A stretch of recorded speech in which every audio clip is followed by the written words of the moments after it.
Hey everybody, today I've got a Park Tool PMP-4 mini bike pump. It's a small pump that's designed to mount either on your bike or throw on your backpack and take out with you when you're riding, so you can do any quick tube or tire refills when you're on the road without having to find a bigger tool.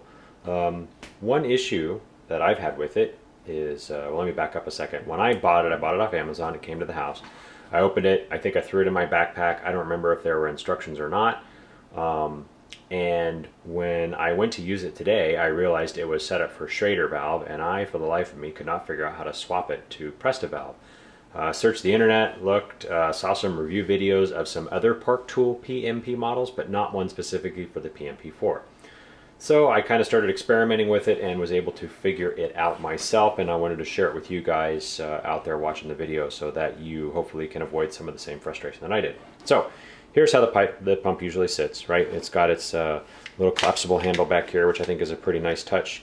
Folds out, and you can get a really, I mean, you can see that's a good purchase right there.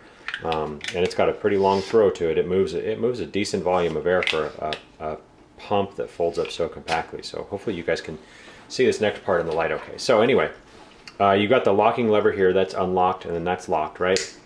And if you'll notice, on the opposite of the locking lever on the head of the pump here, you've got this nut. So if you undo this, there is a rubber grommet in here, or a rubber, it's more like a bushing. And let's see if I can get this out with my fingers. This is the part that actually seals around the threads of your valve on your inner tube when you're trying to fill it with air. Get the reflection there so you can see it. It's got two different orifices on it, a large one and a small one. So the small one, that's your Presta size, and the large one, that's your Schrader size. So this, right, fits just behind here. Your valve goes through here, and then when you lift up on the lever, it kind of puts some compression down on this and squeezes it around the threads of the valve. Squeezes it around the threads of the valve, giving you a good seal to do pump. Now, the other piece, I don't even know what to call this thing, is this sort of spacer that goes further up in the body of the pump. Let's see if I can give you a clear view of it here. And it's got, if you notice, it's got two different sides to it, sort of a large side and a smaller side. So what happens is this goes into the body of the pump first, up in here. So if you're going to set it up, let's say you had it set up for Schrader, right? So it was already set up like that, and you need to swap it to Presta, kind of the same situation that I had. So you would flip this over, okay, so that you're going to get the small orifice is going to be facing out when you install it back into the pump.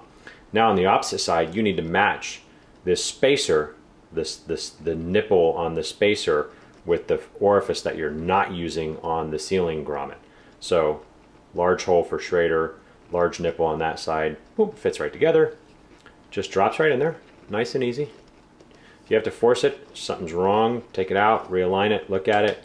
Now make sure the lever's down, and then reattach your nut.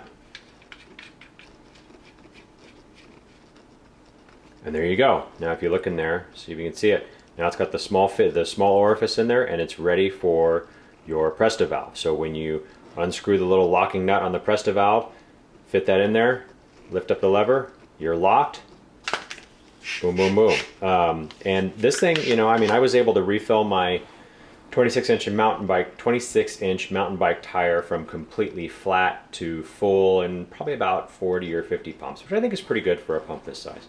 Anyway, I hope this helps you guys. I think overall it's a pretty decent tool. It's just one of those things that I struggled with for a little bit, so I figured I'd make a video to help other people avoid the same struggle. Have a good day and safe riding.